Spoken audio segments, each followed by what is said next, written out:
welcome to another episode of SLTea Time. Today, Veronica and I are joined by Dr Reem Khamis-Dakwar, who is an Associate Professor and Chair of Communication Sciences and Disorders in the Department at Adelphi University in New York. She earned her PhD from Teachers College, Columbia University, and is a certified speech and language pathologist. She teaches courses on language development, speech-language services for culturally and linguistic diverse populations, and neuroscience and communication disorders. She's also the director of Neurophysiology and Speech and Language Pathology Lab, where she conducts clinically relevant studies relating to typical and atypical language development.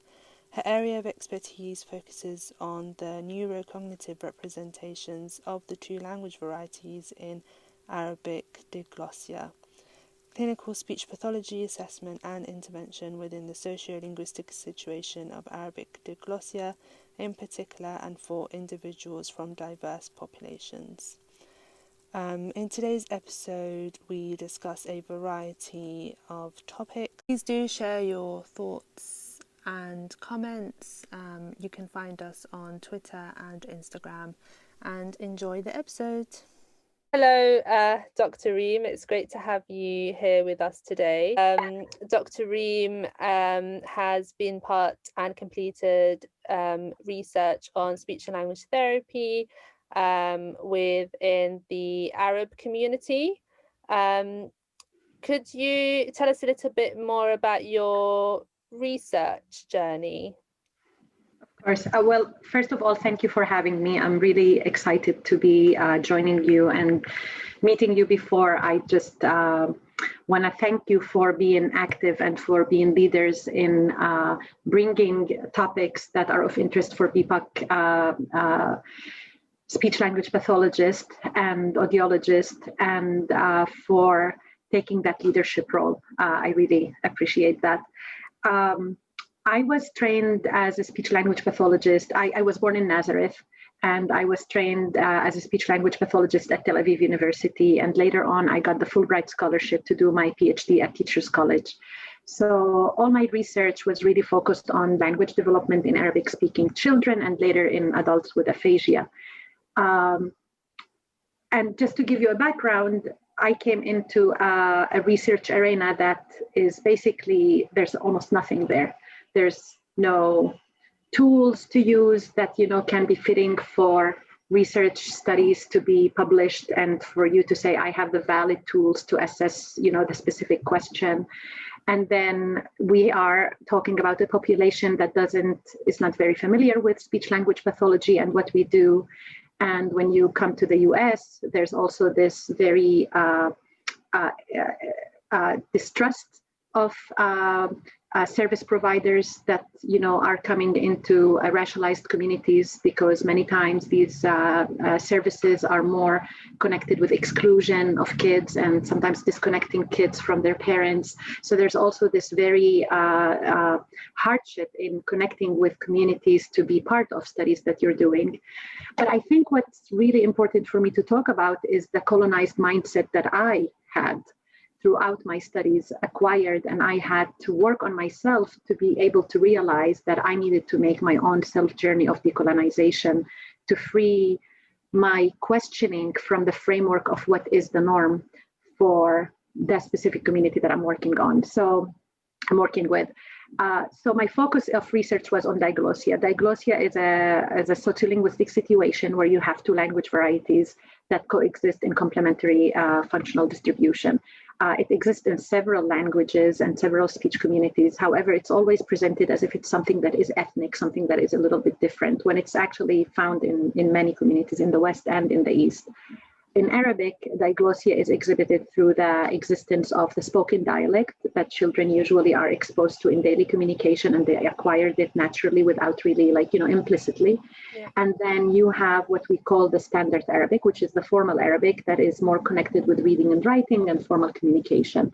And usually to learn standard Arabic, you need to access formal education to be able to be proficient in standard Arabic. Yeah.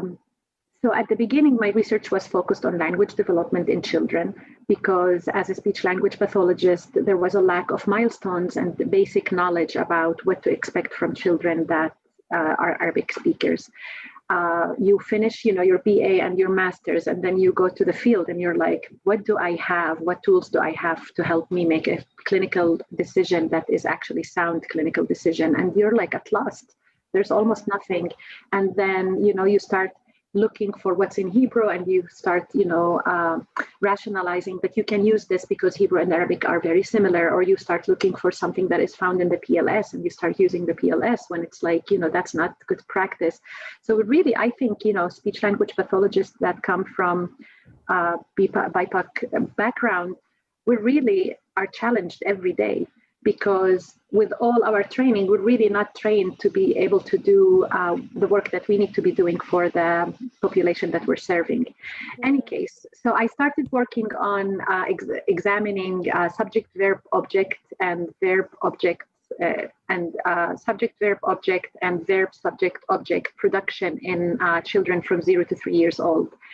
And what I wanted to do is more to do a study that is not only providing descriptive milestones about how language develops in Arabic, but for Arabic to be part of the universal discussion of language acquisition. And it was more to contribute to theoretical debates about movements in syntactic structure and syntactic processing and language development, which was at that point a very hot debate.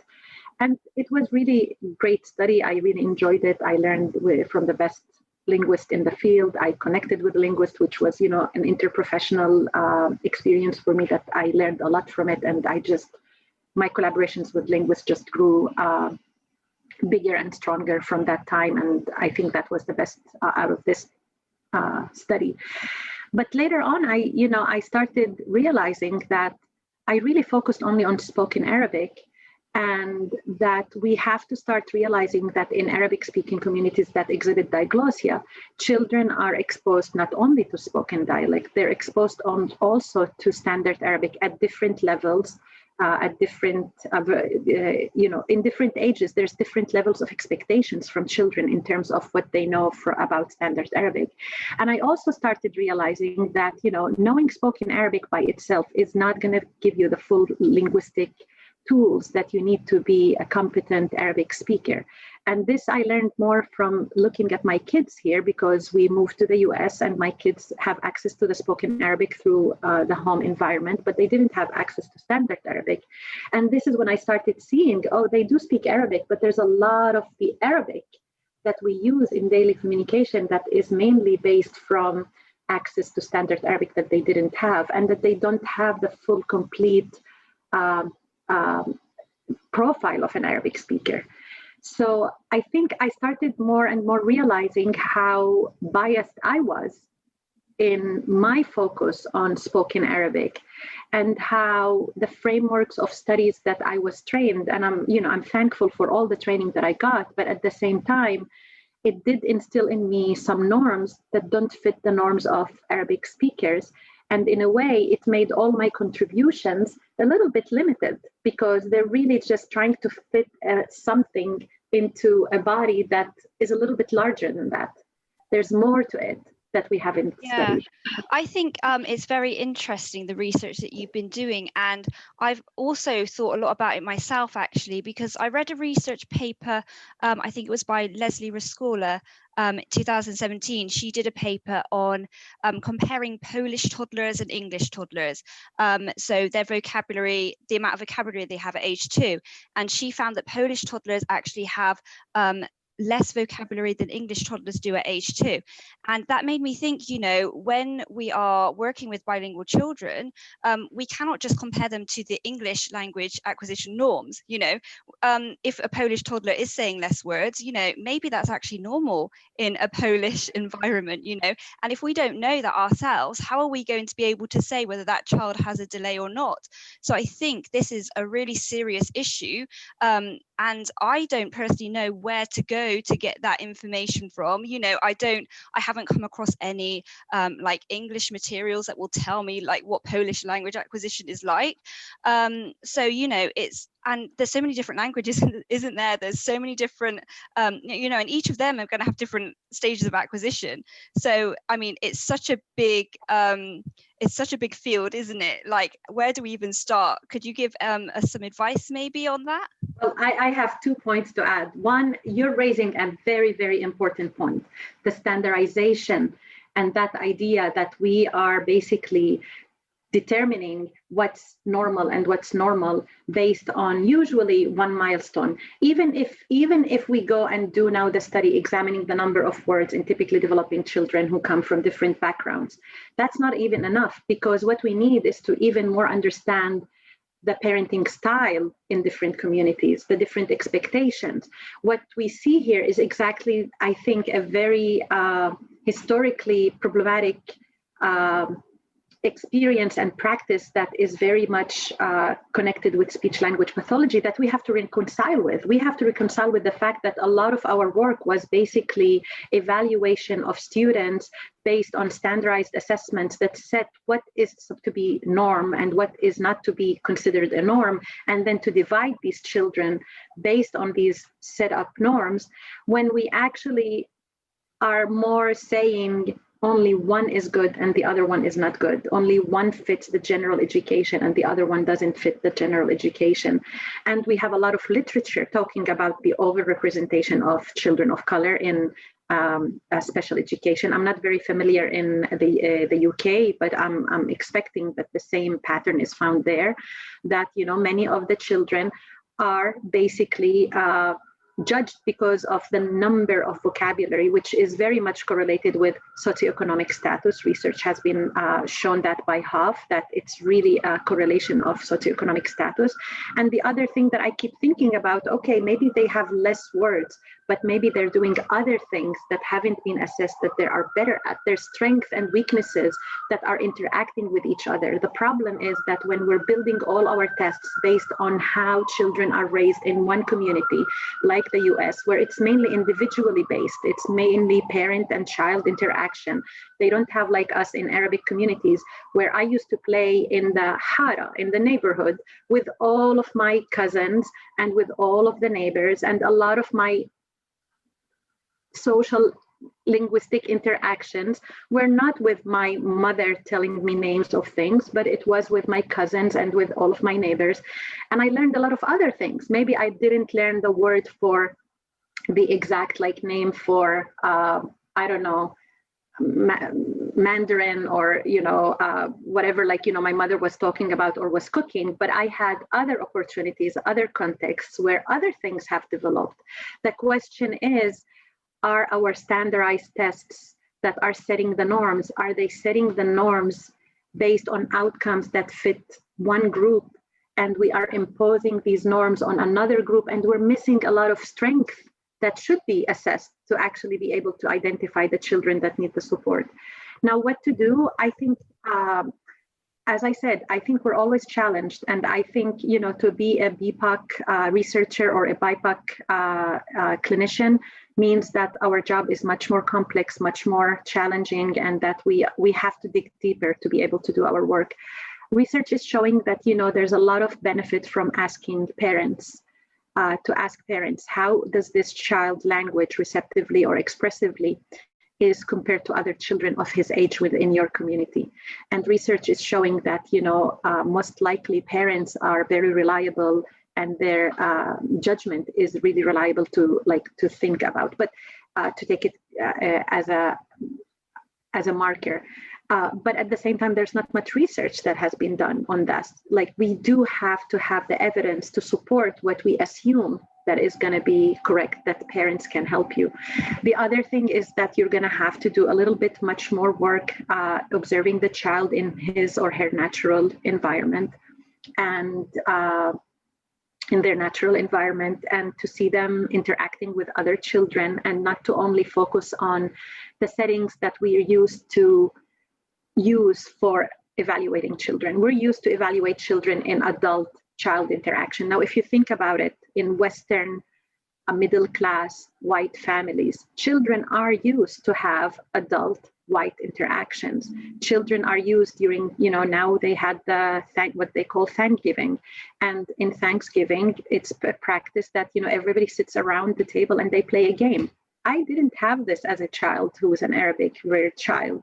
I didn't have these interactions playing, around the table with an adult. I did have a lot of these interactions playing with my cousins at the bottom of the building around a game, but not with an adult. So there's a lot of questions here, like, is the child that is coming to play with an adult to be assessed for language really going to show the potential of language skills that they have, knowing that they didn't have much opportunities to be in these kind of interactions?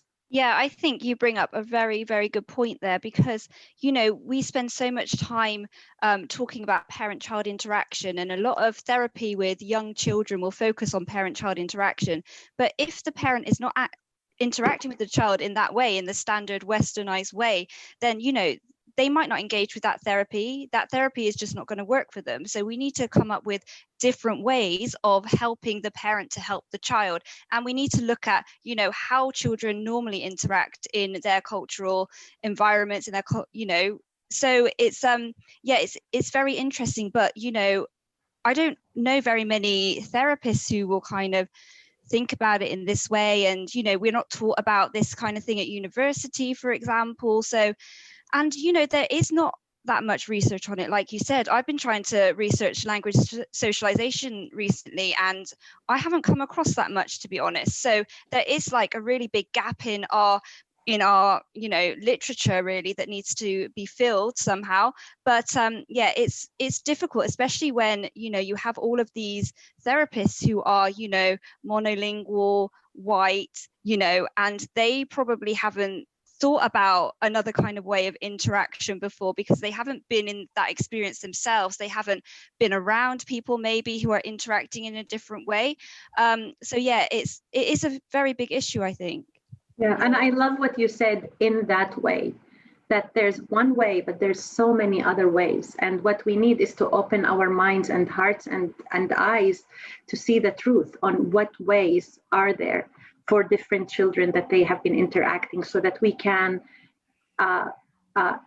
do the work with social justice in mind, not judge the kid based on a system that is imposing one way over other ways. And the one thing that you also said is that we are not trained. I'm not trained as a researcher, and it took me a long time and a lot of self-work to get to that place. And I'm still in a continuum. I'm sure there's a lot of things that I'm doing that are still, within the colonized frame set, that, I'm thinking that, I'm freed, but maybe I'm still not freed in many, many of the methodology that I'm using and the questions that I'm asking.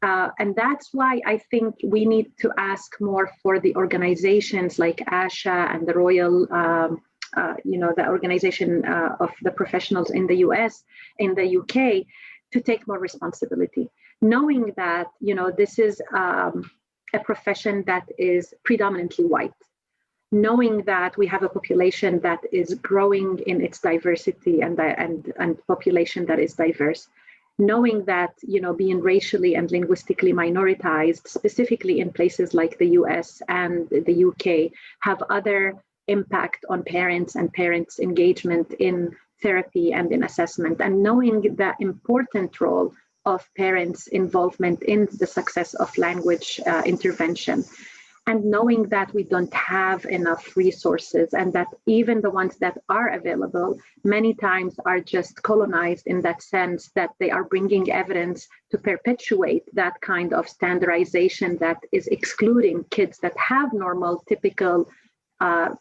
development, and treat them as if that their difference is a disorder in that sense. Knowing all of this, I think it is the duty of our professional organization to take more proactive role, and it's the duty of our academic programs to be more proactive and at a large scale to make sure that all of our clinicians BIPOC and non-BIPOC are aware of the bias that is within our tools, the bias within the way we practice, so that they can start minimizing these kind of unequal practices that we're providing to one kid just based on what their background is, because that's not okay, that's not fair, and that's not ethical.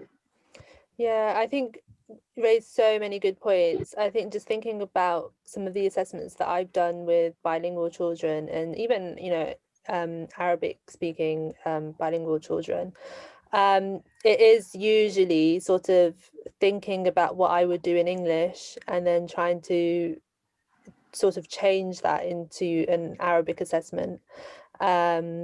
And I guess even with the interaction as well, I didn't really consider, even though I had the same experiences as well as a younger child, where you wouldn't necessarily interact with adults. The adults would be sitting at a table and I'd probably be sitting in the smaller table as a child, interacting with my siblings or my cousins, but sort of still expecting a child in a clinic setting or in a classroom setting to be just as open with me as an adult. So yeah, definitely something that I'll try to keep in mind.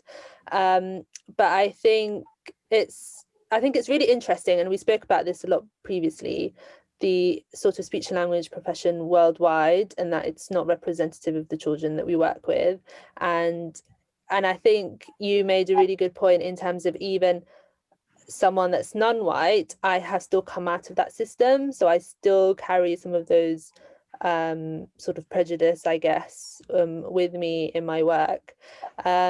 And then the other thing, when I was reading one of your papers that I thought was really interesting was research on heritage speakers, so someone like me that sort of grew up speaking Arabic as a younger child, and then acquiring English as a second language, but English has now become my dominant language, and how that might affect a child that might be speaking their home language at home and then sort of moving on to English at school. And it makes me think of my niece, for example, who's exposed to some Arabic, but actually her Arabic isn't that strong, and that's because sort of thinking about her language acquisition and children like her, and whether it would be sort of what we would expect as someone learning a different language. And I was talking to my sister about this actually, and I was saying how like super interesting that it doesn't necessarily follow the same sort of route. I wonder if you can just tell us a little bit about that, because I thought that was super interesting. Yeah, so I'm going to talk about this, but before, I want to add to your point about training that, we have to admit as professionals and as a collective, like you were talking about your personal experience, I was talking about my personal experience, and we're all struggling personally to do the right thing.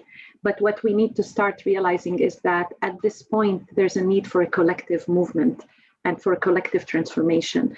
It's not going to work for anyone, for the profession itself to keep being relevant and to keep being, a profession that provides really equally and culturally responsive practices. It won't work if it's left for each individual to find a solution for what to do and how to assess and treat our children that come from culturally and linguistically diverse population in a way that is responsive to their background and to their needs. It has to be a collective at this point, and we have to recognize that the inequality in the way that we're treating knowledge and that it has consequences in the way we treat and evaluate the children and the individuals that we're working with. And if we're not going to start with this point as a collective to admit that we have to change the way we review papers when it comes to culturally and linguistically diverse population, the EBP practice, which is globally becoming the gold, the gold framework that everybody refers to, really idealizes mainly quantitative research. But when it comes to culturally and linguistically diverse population, we need more qualitative research to understand more the social interactions, to understand more the connections between power, language, and language practices. There's a lot of questions that we'll not be able to learn about and to understand unless we tap into qualitative research. However, at this point, qualitative research is really, you rarely see it in our profession. You rarely see PhD trainees getting trained in qualitative research.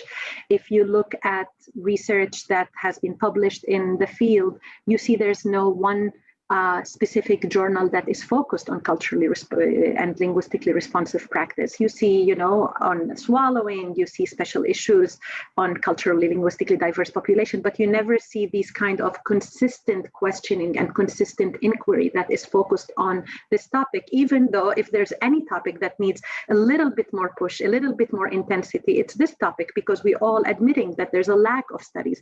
So how come we're only getting these special topics, special volumes, and never getting these kind of journals that are consistently producing the knowledge that is in need and is enabling us to develop that knowledge and to evolve so that we can change the practice itself. It's a process, and it starts with the knowledge. Knowledge is power, and knowledge informs everything that we do. So I guess it's kind of comes back to that systematic racism, doesn't it? Yes, thank you. People do not think that this is an important issue, and that is due to the systematic racism within society, within our culture. And until people understand that the importance of it, until some of that systematic racism gets broken down, things are not going to change. Yeah, and honestly, all the studies that are published, they talk about that the main way to perpetuate racism is by considering it that it's not that important, or that, the system is getting fixed by adding more procedure or adding more condition or adding one more sentence, just be mindful for race and blah, blah, blah, blah, blah. And they put everything else as if race just another thing that is not, by itself needs the attention of our profession. Knowing, at least, in the US, we're talking about 92% of speech language pathologists are white middle class females. And we're talking about a very divided community, specifically now at this political time. I'm hoping that we're going to be going towards healing and towards restructuring what's going on. But at this point, we're talking about individuals that are coming with a lot of baggage, and that baggage and lived experiences are either segregated experiences with some interest in diverse, population, but from a perspective of oh, they're interesting, not that they are one of us. And then you have the other explicitly racist, lived experiences, where some do believe that, Black parents or Black dads don't know how to talk to their kids, or do believe that, Arabs smell, I don't know, all of these stereotypes. It's going to impact the way they are going to be treating my kid if he needed therapy as an Arab. It's going to be impacting the way they make a judgment based on assessment results, because they're not going to do the extra work and try to figure out if the deletion of the S in the present tense marker is part of the African-American English linguistic system, intentionally or non-intentionally. And for me, it doesn't matter anymore. The non-intentional is the one that is perpetuating racism. It's these kind of practices that we're used to do without thinking about it and trying to question, is this impacted by the pervasive racist practices and procedures and policies that we're all immersed in it? We're all, in a way, are part of the system and participating in the system, unless we take ourselves out, which nobody can take themselves out. We're all part of this community. We're all living in this community.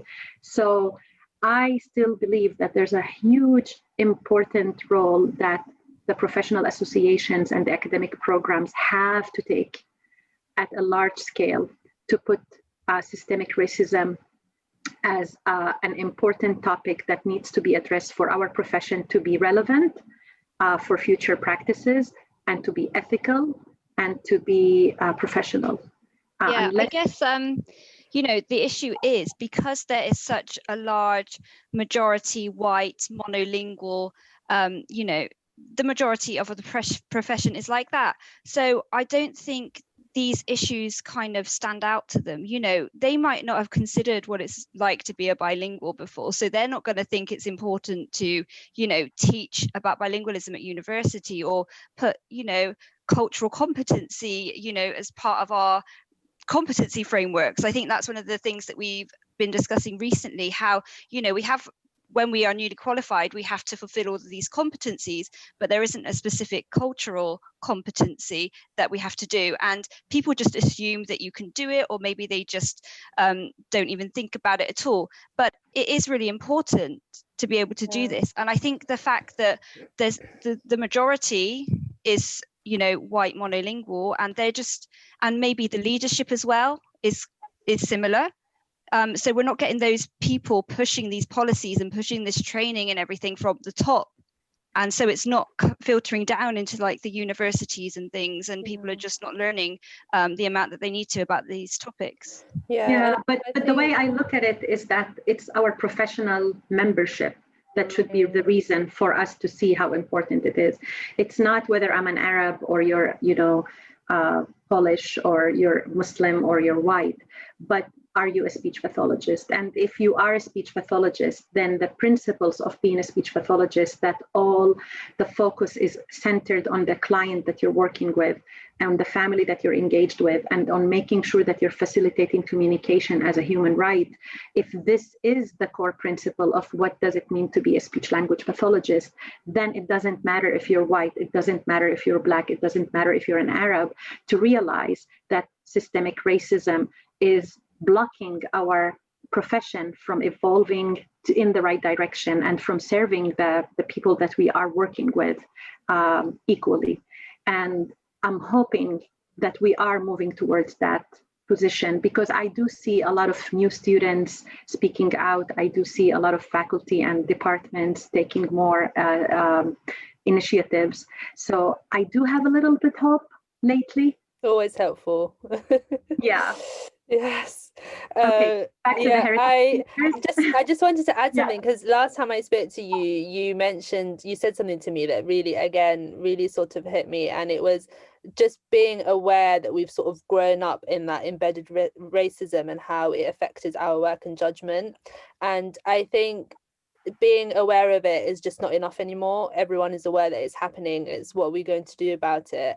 And the other thing that I picked up, that I thought of as well, was now we're thinking about speech and language therapy, and a lot of the talk that we're having around, for example, bilingualism is, yes, I'm going to use a translator, for example, and I'm going to work with a translator. And it seems like that's the thing that will tick the box, when actually that's not enough. Like working with, for example, and this was interesting as well when I was reading your papers, thinking, for example, in just Arabic and the different dialects that there are, and usually the translator that we get is an Arabic speaker. What does that mean? So we might have a translator that can't actually speak the language that the child is speaking, because we can possibly class them as two different languages. And the other thing I noticed as well when I was working with translators is sometimes they would translate the child's, let's say, spoken utterance, but whilst they are translating it, it's actually really difficult for them to translate it to us with the errors that they made. So let's say a child said something grammatically incorrect, they would just naturally translate it in the correct way. So again, that doesn't even give us the correct information in terms of the child's level. So whether correctly or incorrectly we're diagnosing them or misdiagnosing them. So I think that's just something really important to note as well, thinking about how we're sort of doing that assessment and just taking that extra step. And, you know, like I know, like working in the NHS, like lots of time pressure, like the amount of children that we have to see in such a short space of time. But is it worth seeing them then if we're not doing the work properly? We're probably not being very helpful at all, if not causing more harm. So just sort of thinking about that. I think there's really important points that we covered last time.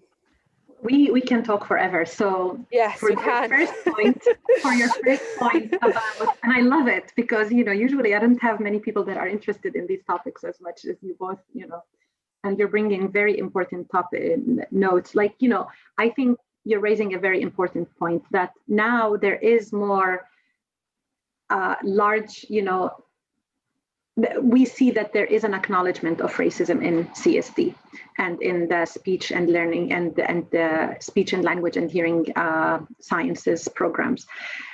But the question is not only if we're doing action, I want to continue with what you said. The question is not only acknowledging, but doing action. And now I'm going to take it a little bit further.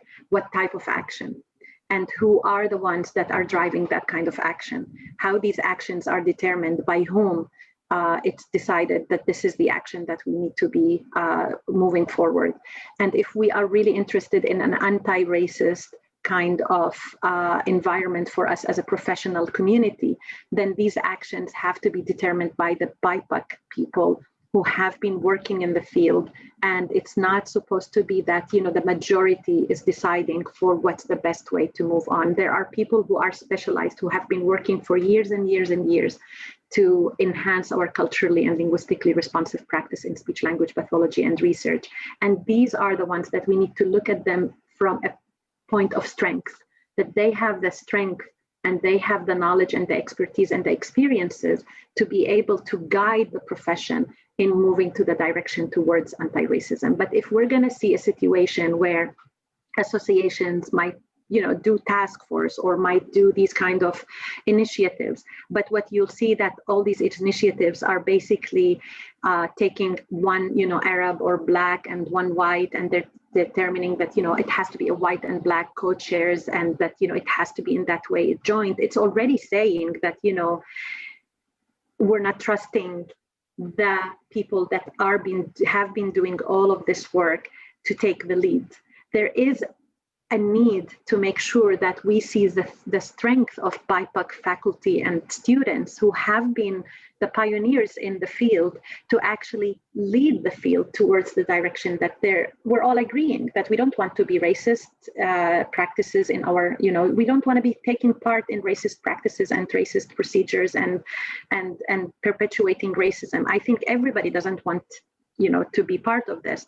The question is, we're going to take action. But then the biggest question is, how are these actions determined? How involved is everybody in taking that commitment that we want to move towards that direction? And how much strength do we see in people of color and, white allies that have been working on this change for years and years? Why aren't we seeing them adopted and asked for giving their guidance by these institutions?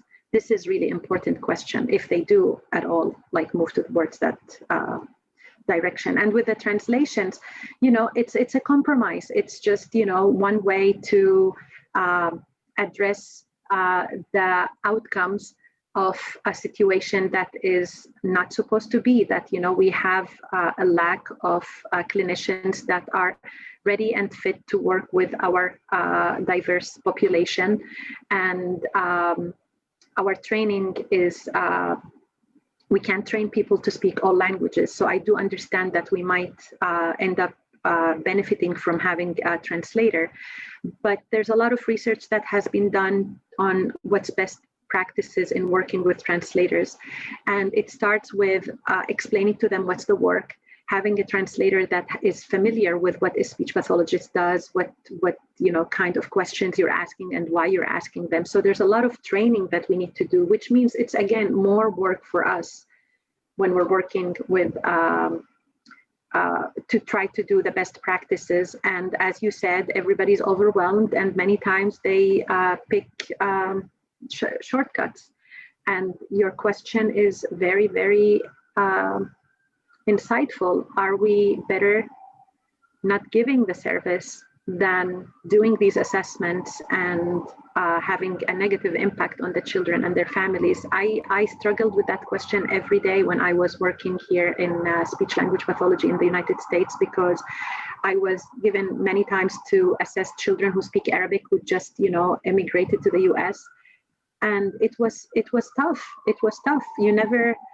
There's not much confidence in the decision about, do they need therapy or do we need to give them a little bit more time? Yeah. Dynamic assessment has been found to be very helpful in that sense.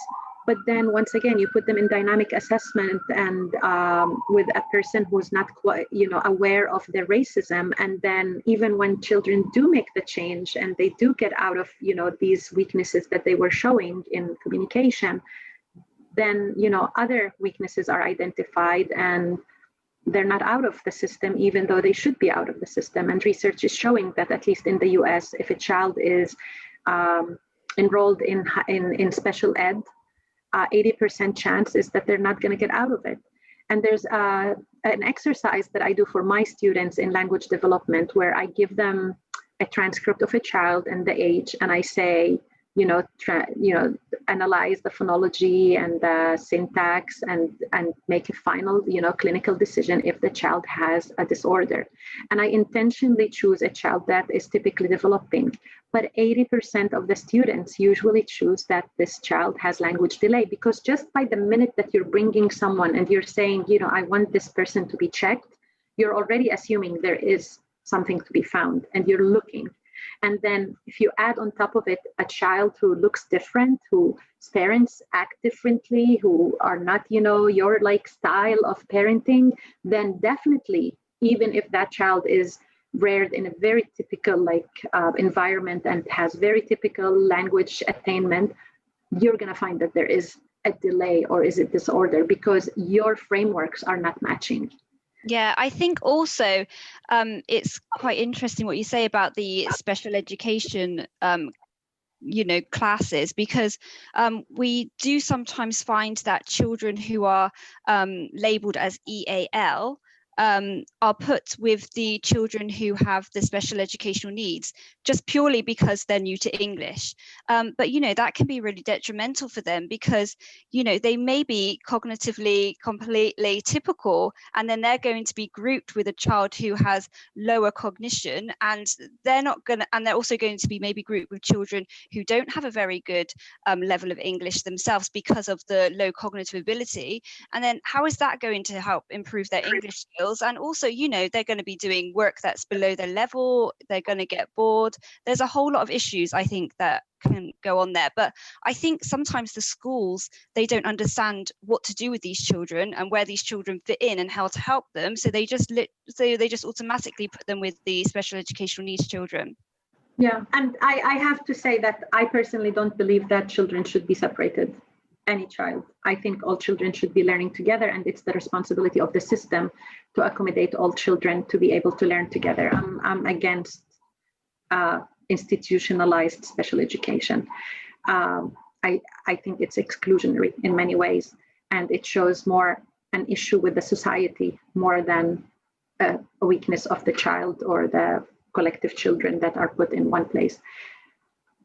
I agree. I love talking to you, and I can't wait for you to see what bigger projects you're going to be doing and what research hopefully you'll be doing too. So you wanted me to talk about the heritage speakers. Yes. Okay. If you don't mind. Yes, we talk forever. So heritage speakers usually are, minority speakers or racially minoritized populations in the US or the UK, where the language of the majority basically takes over once children start school. So usually what you find in these cases, that children, like my children, when they are first born, they are exposed to the language of the minority, that is the language of the family, and they acquire it naturally. And then once they go to school, somehow the intensity of their exposure to their language, to their home language, starts decreasing. And what we start finding is that parents even start speaking in English with their children. Children start responding in English to their parents, and the exposure and the use of the language of the majority starts going down. So compared to monolingual situation where you have, children are from day zero, they're exposed to English or Arabic or, whatever language, and that, the exposure just keeps growing and their language proficiency keep growing. When you have a typical bilingual situation, you have two languages that are either exposed, the child is exposed to from day one, and they're just, growing together in terms of exposure and proficiency. And then you have the sequential bilingualism, where they have the first language developing, and then at one point the second language is added, and, they both keep growing in a way. But what you see in heritage speakers is what, is referred to as language attrition, of which, the first language starts getting the proficiency in the first language increases, but then once the child is introduced to the language of the majority, the exposure and use of the first language decreases, and what you'll see is that there's either loss of the language or incomplete acquisition of the first language.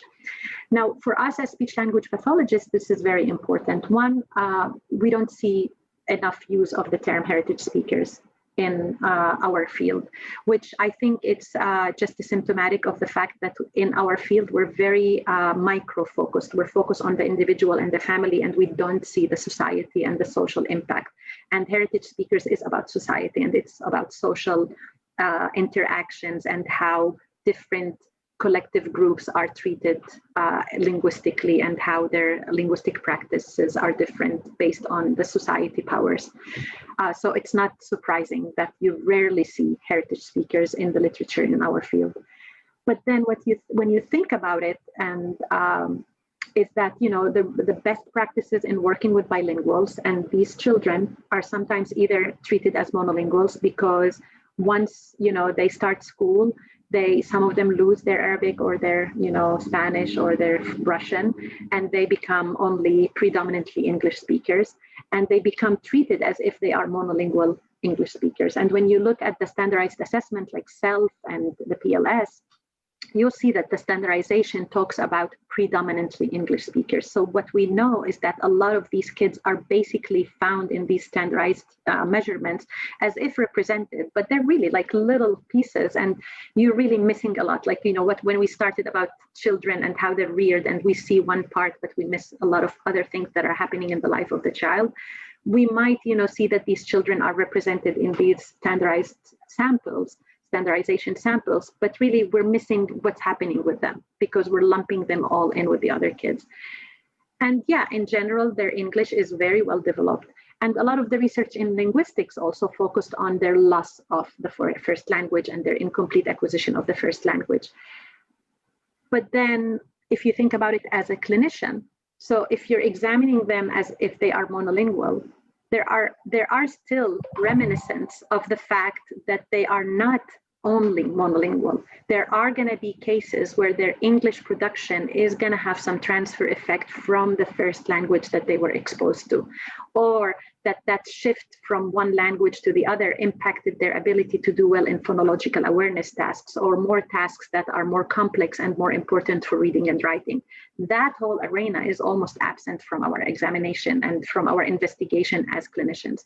And then if you think about it, okay, so you're going to go to best practices in how to assess bilingual children. And then what's best practices in assessing bilingual children? Assess the two languages. Okay, so you're going to assess a child who's 7 years old, who has been exposed to Arabic until he was 3 or 4, and then he entered school, he got exposed to English, and then his English just flourished.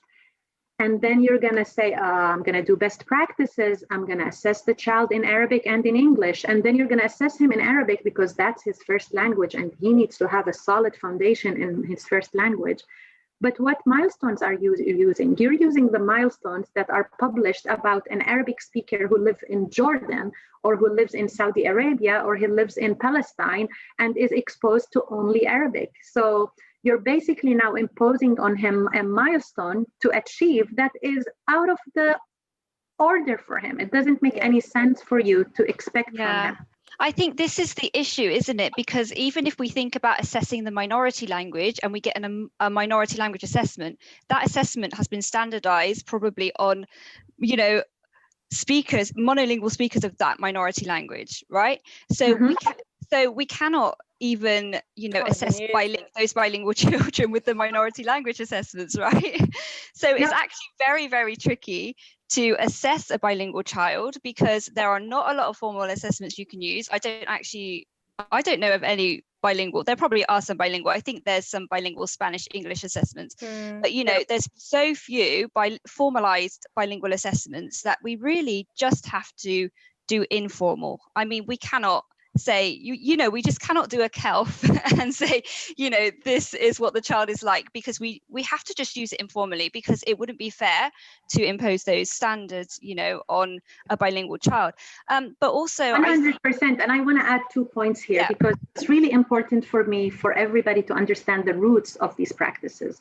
The roots of these practices come from the epistemologies that, speech language pathologists are relying on, which is the medical epistemology, which is individualized, that it's all about, one individual and not seeing the macro, not seeing that that person is part of a society, and that his or her or their linguistic profiles are not just individualized. It's not only one individual diversity. Being diverse is being part of a collective that is diverse together, and that this is their identity. And that's really important for me for all of us to start questioning. Why is speech language pathology still dependent on medically based epistemologies in setting their practices? We need to start opening up for more socially based ways of thinking and ways of practicing that enables us to see the benefits and the contribution of informal assessment and evaluation. I agree with you 100%. Yeah, and also I wanted to go back to what you were saying about language attrition and language loss.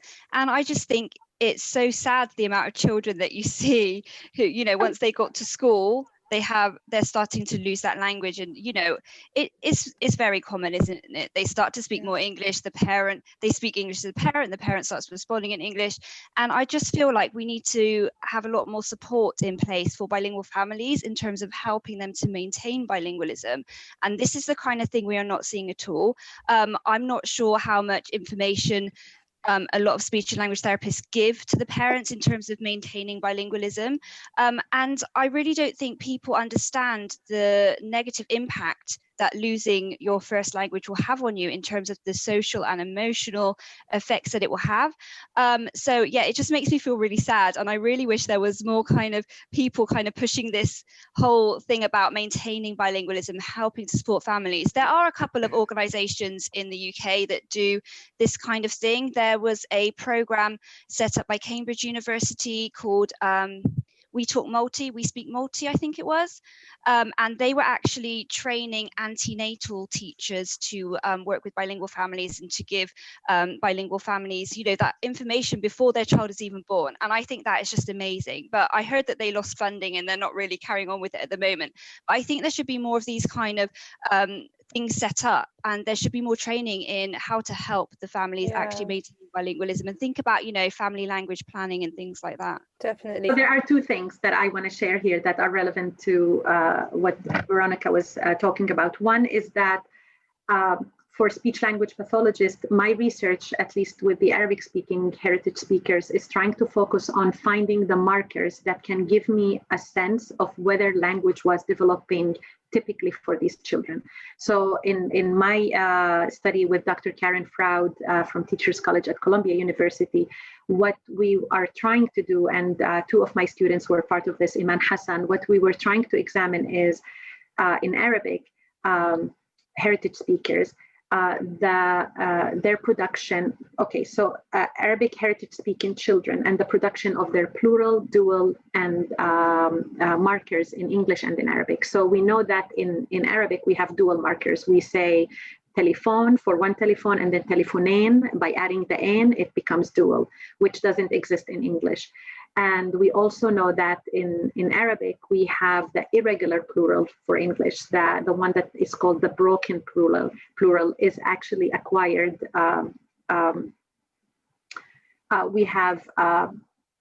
Is acquired at age 4 to 5, and that we know that the feminine plural is acquired early with the dual marker, and then the masculine plural is acquired a little bit later at age 5 to 7. So what we try to examine is the production of plural, dual in Arabic and in English in heritage speakers longitudinally, and we did also a cross-sectional study. And what we tried to examine and to find out which structures that are specifically in Arabic, are specific to Arabic, and are acquired early in their language development in Arabic, are maintained for these heritage speakers even when the English takes over Arabic. So if I can find out if the dual marker is maintained or the feminine plural marker is maintained when they are 7 and 8 and their English is becoming the predominant language, then I know as speech language pathologist, if I want to know if Arabic was developing typically, I just need to look at the dual or I just need to look at the feminine plural instead of looking at everything and figuring, oh my God, this child has a delay in his home language, in his first language, and that is a disorder. It cannot be a delay. So that's the direction that I'm going on. And it's also contributing to theoretical questions about input and language development from linguistic theory questions and framework. The other thing is the LENA Start. So the LENA Start it's a program that we developed for Arabic and Spanish speaking families. And the idea was to bring Arabic and Spanish speaking families together. We have Arabic group and Spanish group. We meet for 10 times, and during these meetings, we use a system called LENA that enables us to record the child for 13 hours, and the system is built in a way that it works with any language. They don't analyze any word like the content, but they give you a report on the number of words that a child and that the adult was producing with the child, the number of interactions, back and forth interactions, and the number of hours that there was background noise. And then they get these reports based on a database that will tell them, like, you know, you're at the 50 percentile, you're at the 75 percentile, you're at the 25 percentile, but there's no judgment. It's for each parent to take this evidence so that it can motivate them or it can give them a sense of their social interactions with their children with language. And meanwhile, every meeting, we basically work with the parents on learning together on tips on how to increase the quality and the quantity of our talk and understanding the importance of early talk and understanding the benefits of bilingualism, whether it is communicative, whether it is cognitive, whether it is social, and also getting them a chance to be together and to talk about their lived experiences and to support each other and to give them, each other's, ideas on how to tackle questions that they're tackling with that are really relevant to them or the way they live. And this is the second time we've done it. And we just finished our LENA Start yesterday. And it was just heartening to hear the parents' comments on how they feel motivated, how they feel there's somebody that they can connect with, that understands their experiences, that understands the questions that they're dealing with, just speaking in Arabic with their, with other parents, that it was so important for them. We also give them books in Arabic that is so hard to get in the United States, books that are high quality for children, and we give them that every session. And they were talking about this nonstop, how important for them was getting access to these books and how much their kids now love, reading these books and how they interacted in their daily interactions. So one of them is cooking with her child, and her child now talks about Washah al-Tabbakh, because that's a book that we gave them about, a chef called Washah. And you see the transformative change by bringing them together. The focus of the whole meeting is not to have them fit the norm, but to have them work together and for us to learn together. And honestly, it's as fulfilling for them as it is fulfilling to me. Like for me, I feel like this is the kind of work that make my work meaningful and makes my life meaningful, because I go there and I feel I am part of a community. And for a lot of BIPOC families, BIPOC faculty members, we're alienated. You're talking about, 8% of ASHA members are BIPOC. What do you think is the percentage of faculty members who are BIPOC?